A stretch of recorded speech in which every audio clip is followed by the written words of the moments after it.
Alright, sekarang kita beralih ke question 2. So, question 2 ni berkenaan dengan kalkulus chapter 3 dalam topik business math. So, soalan pertama dia 4x darab x kuasa 3 tolak 5x tambah 90. Okay, kalau asal darab ni, dia punya rule tu, rule ke berapa? Rule kelima. Okay, rule kelima ada u dengan v tu. Buat problem pertama, kita tulis formula dia. Kita boleh rujuk dekat formula di belakang paper tu. Then, tulis formula dia tu. U dv dx tambah v du dx. Then, u, kalau kita mau cari tahu u atau v, u luar daripada kurungan, v dalam kurungan tu. Okay. So, kita buat ni benda untuk cari du dengan du dx dengan dv dx. So, kita selesaikan du dx 4x, okay. 1 darab 4, x 1 tolak 1, dan dapat 4. Then, 3 darab x kuasa 3 tolak 1, 1 darab 5, x tolak 1 tolak 1. Lepas tu 90 tu nak payah sebab dalam kalkulus ni pun tak perlu ada, apa ni, yang tiada formula ubah tu terus auto tiada lah. And masukkan apa ni, semua kita dapat tu ke dalam formula yang kita tulis tu. Then u dia 4x darab dv dx 3x kuasa 2 tolak dengan 5 tambah dengan v darab du dengan dx. Dan selesaikan satu persatu.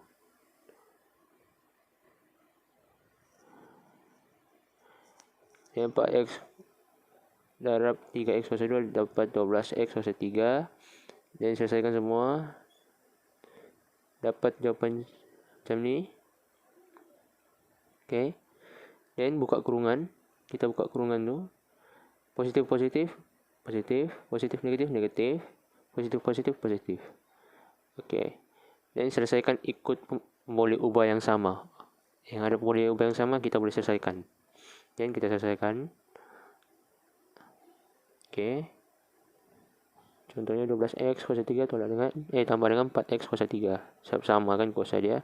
So 16x kuasa 3 dan negatif 20x negatif 20x. Jadi dapat negatif 40x tambah 360. So inilah jawapan dia. Okay. So kita pindah move ke soalan yang kedua dia. Kita salin dulu formula. Salin dulu apa soalan dia. Perubahan J sama dengan 2x kuasa 4 tolak 3x kuasa 2 bahagi 5x. Okay. Ini kalau kita mau tahu dia rule apa, kita refer ke belakang. Kalau asal soalan kalkulus ada bahagi ini, kita panggil dia, kita guna rule ke 6. Okay. Rule ke 6. Cara mau kenal pasti dia atau u atau v, u di atas, v di bawah. Okay, so kita refer belakang rule ke-6, formula dia. Perubahan J sama dengan V darab du dx tolak u darab dv dx bahagi v kuasa 2. Okay, then kita selesaikan satu persatu du dx dengan dv dx macam tadi. So kita sudah kenal, dapat identify u dengan v. Kita boleh selesaikan, kita boleh cari du dx dengan dv dx. So kita cari 4 darab 2 x 4 tolak 1. Lepas tu tolak dengan 2 darab 3 x tolak 2 tolak 1. Okay. So dengan, dan selesaikan 8x kuasa 3 tolak dengan 6x dan 5, kita cari dv dx pula. So S1 darab 5 X1 tolak 1, so jawapannya 5. Dan kita masukkan semua yang kita sudah dapat tu ke dalam formula yang kita sudah tulis. Dan kita masukkan V sama dengan 5X. Dan darab dengan du dx ya, 8X kuasa 2 tolak dengan 6X 8X kuasa 3. Sorry. Dan cari dv dx ya, sudah dx 2x ya. Cari u dia, sorry. Dan V di bawah 5X kuasa 2. Jadi selesaikan darab masuk dia semua. Dapat 80X kuasa 4 tolak 30X kuasa 2, dan dalam kurungan 5 darab 2X 10X kuasa 4, dan 5 darab X kuasa 2 15X kuasa 2. Dan buka kurungan dulu. Bahagi 5X darab 5X. Sebab dia ada kuasa 2. So kita buka kurungan. Okey. 40X kuasa 4 tolak 30X kuasa 2. Buka kurungan, negatif, positif, negatif. Negatif, negatif, positif. So bahagi 5X darab 5X. So 25X kuasa 2. Dan selesaikan yang di atas tu ikut boleh ubah yang sama. Boleh ubah yang sama lah. Power yang sama. Power yang sama. Sebab boleh ubah semua sama. So power yang sama. Kita selesai dengan power yang sama. So dapat 30X kuasa 4 tolak 15X kuasa 2 bahagi 25X kuasa 2. So itulah jawapan dia. Alright. Sekarang kita beralih ke question kedua adalah kita beralih kepada soalan yang kedua dalam question tu ni, iaitu berkenaan dengan chapter 6 dalam business maths. Tajuk dia project evaluation. So let's start it. So ada dua, kita kena kumpul dulu dia punya semua maklumat, edit file dulu dia punya semua maklumat, baca dulu soalan bagus-bagus. Yang pertama kita baca. Baca dulu soalan tu, then dia punya projek ni ada dua, iaitu untuk sama ada dan firman dia ingin beli mesin AA atau mesin BB selama dalam tempoh 5 tahun. Dan ada dia bagi tahu lagi the describe value for mesin AA ialah RM1500. So jangan lupa kita sign dia, kena pasin dulu semua maklumat. RM1500 and assume the cost of capital is 9%. So di situ kita boleh identify dia sebagai PVIF 900 terhadap dua-dua ni, PVIF ya. Okay. And soalan pertama dia, from the information above compare the payback period for the above machine. Dia suruh cari PVP payback period untuk kedua-dua mesin ni.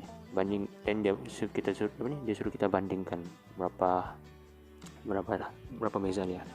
Okay, then cash flow ni tidak ada terbahagi kepada dua, iaitu consistent and inconsistent. Okay, mesin A tu kita boleh tahu cash flow dia semua sama, so kita panggil dia consistent. Dan manakala mesin BB tu pula tidak konsisten, sebab tengok aliran tunai dia tidak menentu, tidak sama macam mesin AA. So kita refer formula belakang. Okey, formula yang PVP yang pertama tu konsisten, itu untuk yang konsisten. Yang kedua tu untuk tidak konsisten, untuk aliran tunai yang tidak konsisten lah. So kita selesaikan mesin A sebab dia konsisten tu. Initial investment bahagi dengan average cash flow. So initial investment dia 150,000. Okay, bahagi dengan average cash flow dia, ambil saya nilai konsistennya tu 45,000. Itu senangnya kalau konsisten. So 150,000 bahagi dengan 45,000 dapatlah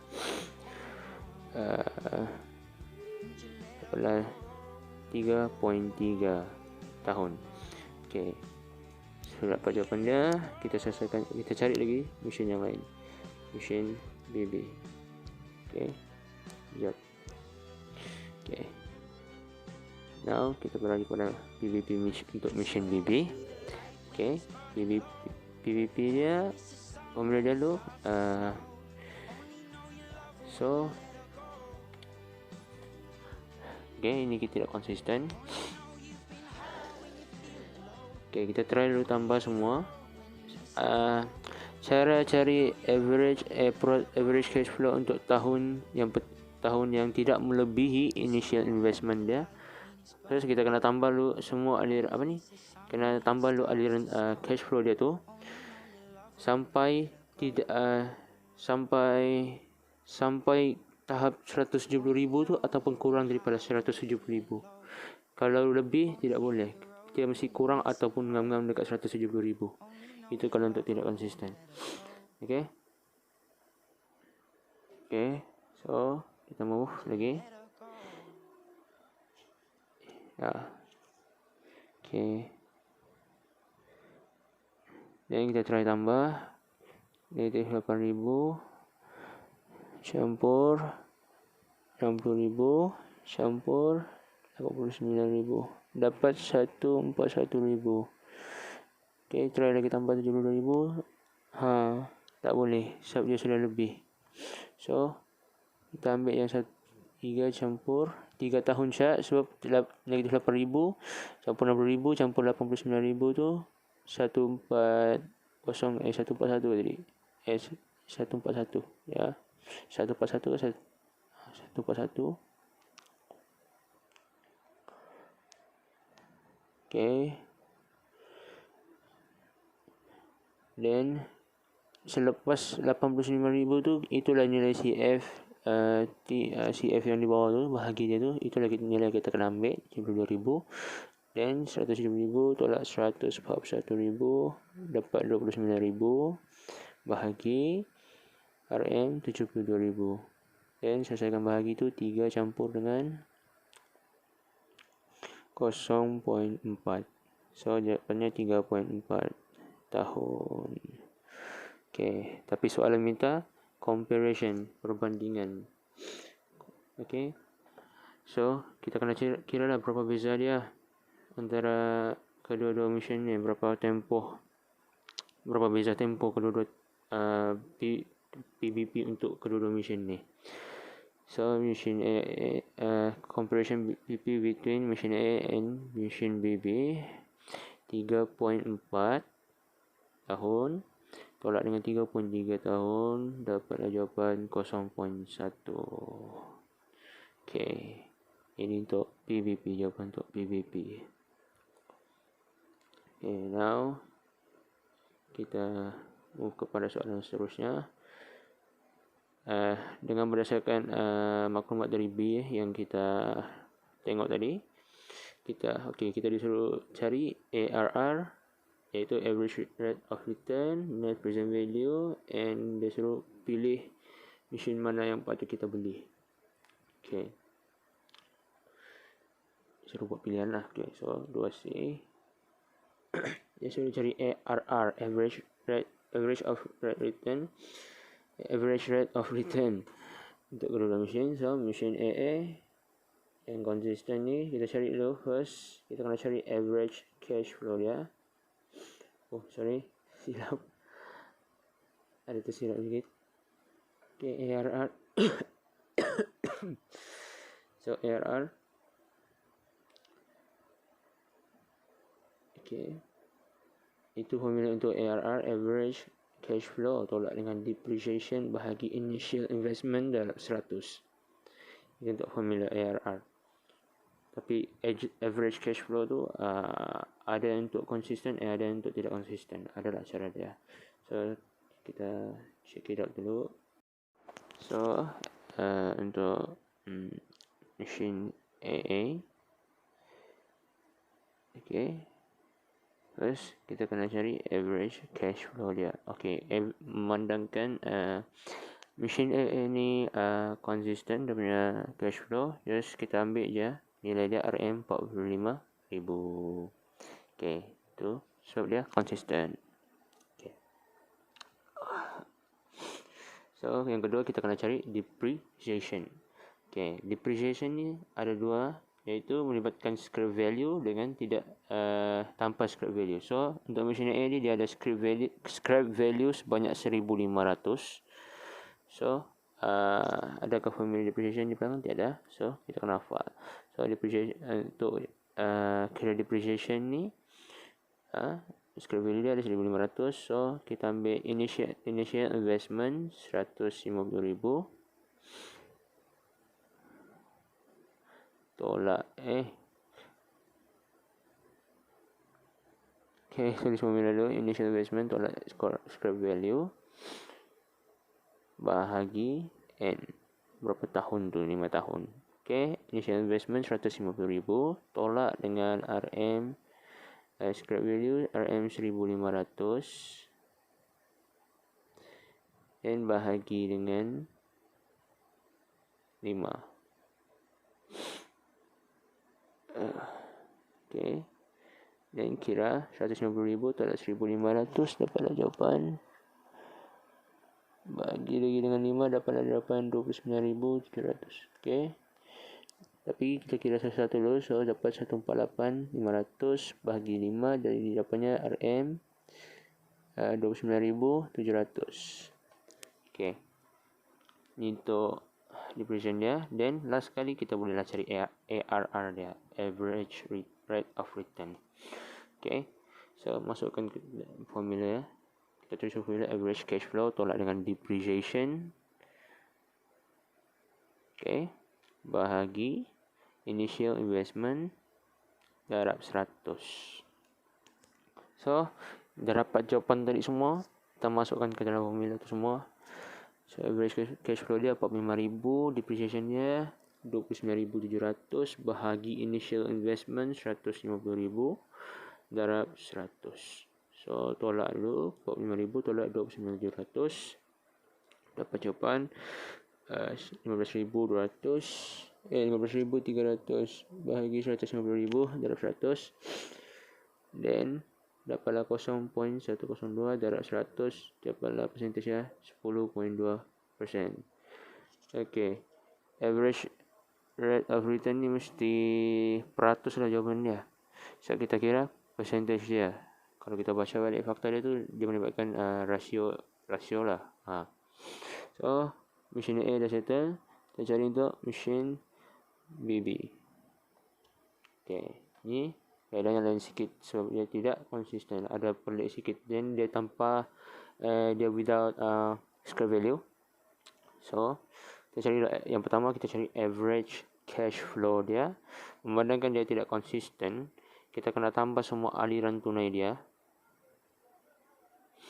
Okay, kita kena tambah semua aliran tunai dia.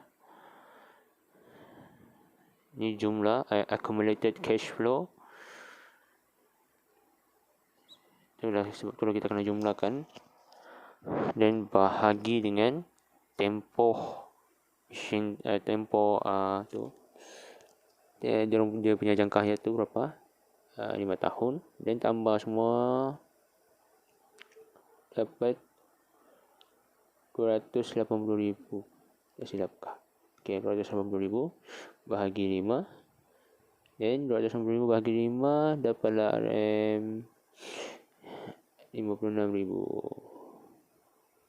Okay. Okay, biasa 56,000. Dan yang kedua, kita kena cari depreciation. Memandangkan dia tanpa scrap value. So senang je formula dia. Initial investment bahagi dengan N. So initial investment dia RM 170,000. Ya, RM 170,000 bahagi 5. So depan dia, sorry lah kalkulator gelap.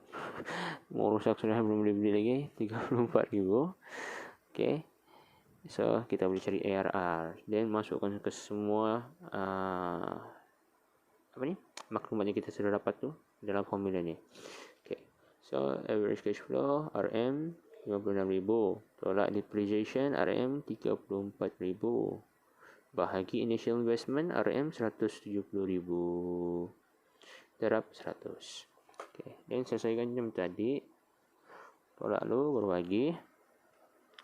Okay, 22,000 bahagi 170,000 darab 100. Dapat berapa kalau bahagi? 22,000 bahagi 170,000, 0.129 darab 100. So dapatlah 12.9%. 94, sorry. Okay, dah dapat jawapan dia untuk ARR.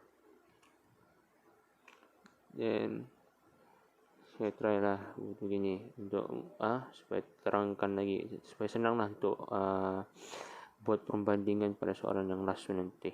Dia suruh pilih mana satu yang mesin yang patut kita pilih lah. Dan nyatakan sebab, inilah sebab-sebab yang kita akan gunakan nanti. So yang kedua dia suruh cari NPV, iaitu net present value. Net present value. Okay. Alhamdulillah. Net present value. Okay, first kita sekejap. Okay. Mesti kaitan dengan NPV. Okay, kejap.